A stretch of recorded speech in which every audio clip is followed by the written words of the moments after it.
নমস্কার বন্ধুরা, আমি আইনজীবী বাঙালি বলছি। এই যে ককরোচ জনতা পার্টি, যে হঠাৎ করে উদয় হলো ককরোচ জনতা পার্টি, এবং এই ককরোচ জনতা পার্টির ফাউন্ডার রয়েছে অভিজিৎ, আর ওদিকে হচ্ছে সৌরভ দাস মুখপাত্র। এই দুজনে মিলে ককরোচ জনতা পার্টি বলে একটা সোশ্যাল মিডিয়ায় একটা ছাত্রদেরকে নিয়ে, একটা ছাত্রদের আবেগ নিয়ে খেলছে। কেন? আচ্ছা, একটা কথা বলি, যত ছাত্ররা, ভারতবর্ষের যত ছাত্ররা এই আন্দোলনে অংশগ্রহণ করেছেন, কিসের জন্য অংশগ্রহণ করেছেন আগে বলুন তো? অংশগ্রহণটা তো এই কারণেই। আজকে এই সৌরভ দাস আর অভিজিৎ, এদের ব্যাকগ্রাউন্ড কি আছে? এরা তো বেকার। এরা কি ছাত্র? না। এদের পেছনে একটা বৃহত্তর শক্তি কাজ করছে, যে ভারতবর্ষটাকে নেপাল বানাবে, ভারতবর্ষটাকে শ্রীলঙ্কা বানাবে, ভারতবর্ষটাকে টুকরো টুকরো করে দেবে।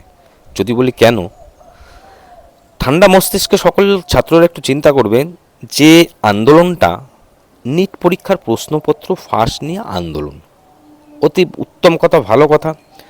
কারণ নিট পরীক্ষার প্রশ্নপত্র যে ফাঁস হয়েছে সেটা তো একদমই উচিত হয়নি। কারণ নিট পরীক্ষা হচ্ছে একজন দেশের ভবিষ্যৎ তৈরি করবে, দেশের ভবিষ্যৎ এই স্টুডেন্টরা আগামী দিনে ডক্টর তৈরি হবে। তো যাই হোক, সেই নিট পরীক্ষা নিয়ে আন্দোলনটা শুরু হলো কি প্রশ্নপত্র ফাঁস, তার মধ্যে একটা বাচ্চা মারা গেল, তাই নিয়ে আন্দোলনের সূত্রপাত, এবং ভারতবর্ষের বিভিন্ন স্টেট থেকে বিভিন্ন ছাত্ররা কিন্তু এই আন্দোলনে অংশগ্রহণ করলো। আচ্ছা, এর মধ্যে কতজন ছাত্র আন্দোলনে অংশগ্রহণ করেছে? দেখুন, যারা অংশগ্রহণ করেছেন, যারা ছাত্র নয় তাদের আমি কিছু বলছি না, কিন্তু যারা ছাত্র তারা ভাবুন দাবিটা কী ছিল।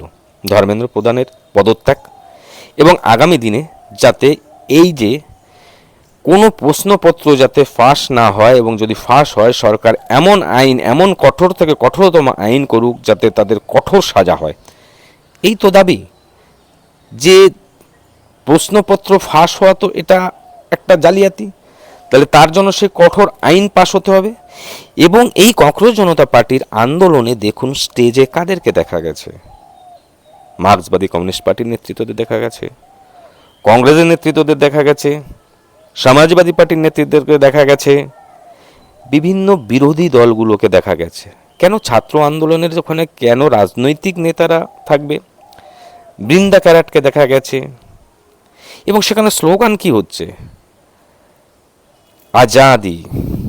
সেখানে স্লোগান কি হচ্ছে? গলি গলি মে আল্লাহ হ্যায়।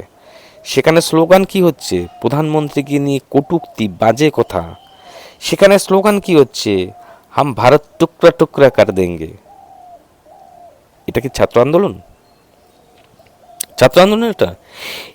এবং যে সমস্ত রাজনৈতিক বিরোধী দলের নেতারা, এই যে রাহুল গান্ধী সোজা চলে গেল, একদম মোদির বাসভবনের সামনে চলে গেল, স্টেজে উঠে বক্তব্য দিচ্ছে। প্রিয়াঙ্কা গান্ধী ছুটে গেল, অখিলেশ যাদব ছুটে গেল, বৃন্দা ক্যারেট ছুটে গেল, দীপশিতা ধর ছুটে গেল, টিএমসি মহুয়া মিত্রা ছুটে গেল, সকলে ছুটে গেল ওখানে। ভালো কথা। সেই জায়গা দাঁড়িয়ে ধর্মেন্দ্র প্রধানের কিন্তু পদত্যাগ দাবি করা হয়েছিল, ছাত্ররা এবং দাবি করলো।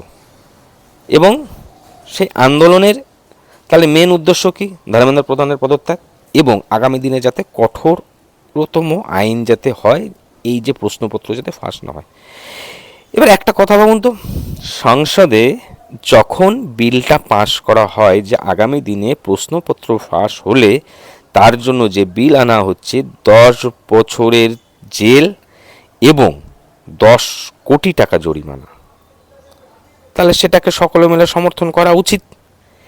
কিন্তু এই যে বিরোধী দলগুলো, যে সংসদে বিরোধী যারা ছিল, যারা হচ্ছে ককরোচ জনতা পার্টির আন্দোলনে স্টেজে যাদেরকে দেখা গিয়েছিল, তারা সংসদ ভবনে কি করলো? এই বিলের বিরোধিতা করলো। কেন বিরোধিতা করলো? তাহলে উদ্দেশ্য কি? তাহলে তারা ছাত্র আন্দোলনের নামে ছাত্রদেরকে আবেগ নিয়ে খেলছে, ছাত্রদের ভাবাবেগকে নিয়ে খেলছে, ছাত্রদেরকে সামনে দাঁড় করিয়ে ছাত্রদের কাঁধে ভর রেখে ভারতবর্ষটাকে টুকরো টুকরো করার চেষ্টা করছে। একবার ভাবুন তো ছাত্ররা, যে আপনাদের আন্দোলন তো ছিল ধর্মেন্দ্র প্রধানের পদত্যাগ, এবং আগামী দিনে যাতে প্রশ্নপত্র ফাঁস হলে তার জন্য কঠোর থেকে কঠোরতম সাজা হয়, সেই ধরনের একটা বিল যাতে পাশ হোক। তাহলে সেই বিলটাই তো পাশ করার জন্য সংসদে যখন আলোচনা সভা হয়, তখন এই বিরোধী দলের যে নেতারা আছে,